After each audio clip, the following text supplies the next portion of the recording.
Dropper's Delight by Cyril Hare. To forge a passable Bank of England note is a job demanding high technical skills and a good deal of complicated apparatus. England, the mother of the Industrial Revolution, can still produce for craftsmen the tools needful for this delicate branch of applied art. But, like other artists, the forger must bring his wares to market if he is to reap the rewards of his labour, and this is apt to prove a difficulty. He needs an intermediary with the world of commerce outside his studio. The functionary whose mission it is to put forged currency into circulation is known technically as a dropper. Charlie Carstairs was working as a dropper at the Northgate dog races on the evening that he met Tim Bellow. He paid out the notes one by one, carefully dirtied and creased, at tote windows, and bought endless packets of cigarettes to pocket the change, and, well, he disliked the job intensely. Not only was it a tedious and dangerous occupation, but it was beneath him. Charlie belonged to the aristocracy of crime. He was, in fact, one of the ablest confidence tricksters in London, but things had gone against him recently. The supply of mugs had mysteriously dried up, and he found himself compelled to accept this sordid employment to tide things over until the next good proposition in his legitimate trade came along. When he first saw Bellow, he had a momentary gleam of hope that here was the proposition he'd been praying for. The boy, he was hardly more, had the innocent, silly face of the born mug.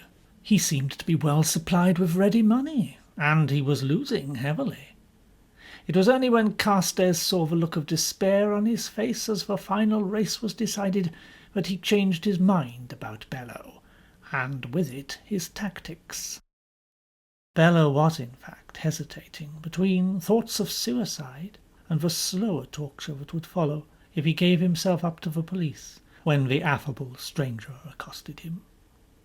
He accepted a drink, then another, and before the evening was out, he had unburdened himself of the whole wretched story. Carstairs heard him without any visible signs of surprise. He had guessed that Bellow had been gambling with his employer's money before he ever accosted him. He had some vague idea that a man in that position might be useful. It was when he learned that Bellow was in the appallingly vulnerable position of a bank cashier that a brilliant idea flashed across his mind. "Let's see just how you stand, old man. Now, you're a bit short in your till, That's the whole of your trouble, isn't it? Just a bit short in the till. So how much exactly are we talking about?" "It's £100. "100!"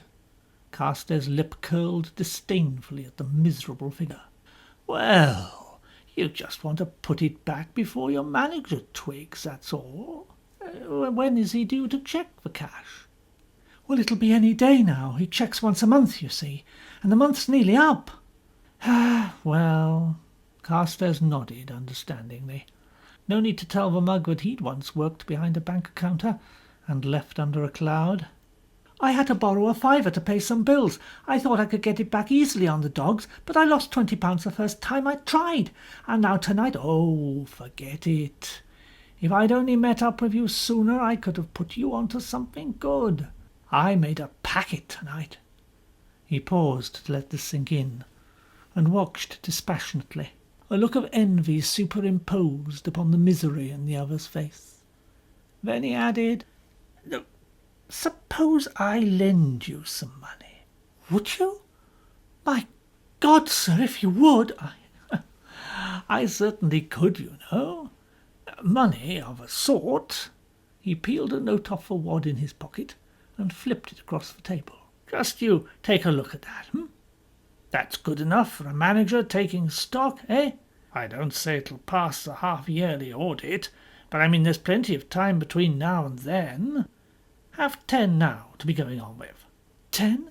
That's all you're having for now? You'll have to wait till tomorrow for the rest. Now let's see. There's racing at Old Cross, isn't there? You meet me there, and I'll see that there's another 190 waiting for you." "I don't understand. I'm only 100 short. Why 190? "Because, you young fool, you're going to bring me 100 of the best out of your till." That was how it began, and 3 weeks later Bello, as he contemplated the money in his till, wondered for the 100th time whether the whole thing had not been some horrible nightmare. But of course it was real enough, as real as the notes shoved away at the back of the till were false.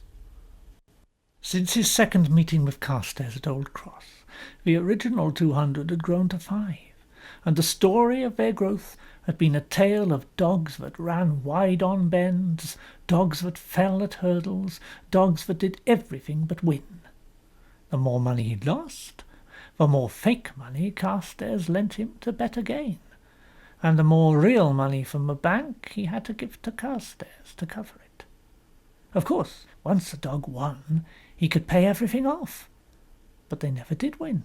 Carstairs said he'd never known such a run of bad luck. It didn't seem natural. Sooner or later it was bound to turn, but until it did, there was no choice but their arrangement must go on.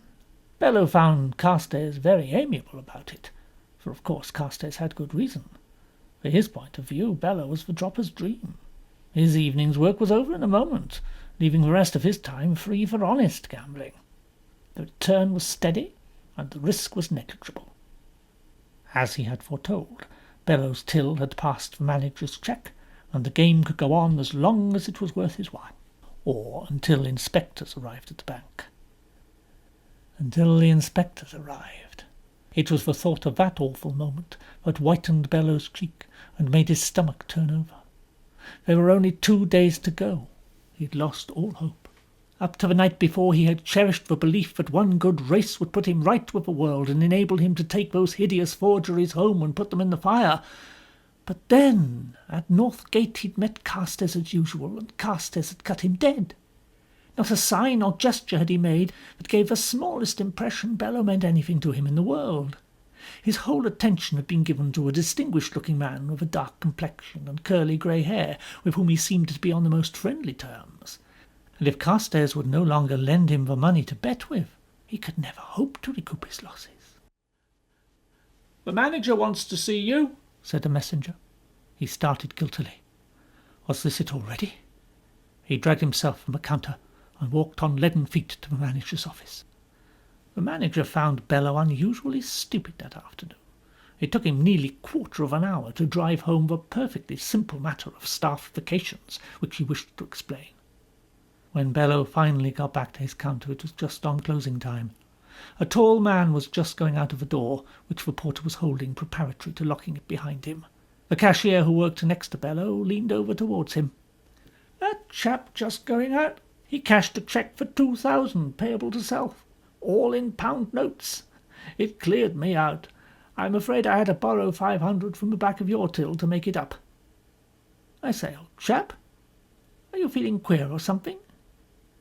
The forged £500, legitimately paid out, and not by him.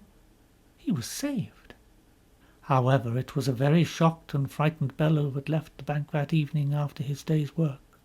The shock passed, but the fear of what so nearly might have been, was to remain to haunt him for long afterwards.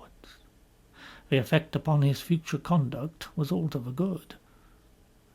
It was just as well, therefore, that on his way home that evening he did not look into the cafe opposite the bank, where a distinguished-looking visitor from a Commonwealth country was waiting with the patience of his race for Carstairs to return with the money he had handed to him to demonstrate his confidence. Carstairs, meanwhile, was sitting on top of a bus, very pleased with himself. He'd met another mug at last, a proper one this time, the foreigner who had believed every word he'd spun him. Now he had in his pocket an envelope full of money. There is no need to go into details of the confidence trick. It had worked before, it would work again. He took the envelope out, carefully checking that no other passengers would be able to see, and pulled the notes out for the pleasure of counting them. The last 500 sat on top, and to his horror he recognized his very own forged notes. With a sinking heart, he realized somehow Bello had conned him. Alighting from a bus at the next stop, bitterly he thrust the entire envelope of notes into the nearest rubbish bin, assuming the other £1,500 would also be forged notes, rather than the perfectly good currency they really were.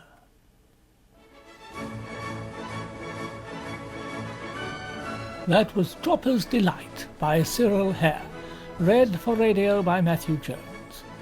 Do leave a comment, like or subscribe, and please read the description box for other ways to listen to our audio adventures.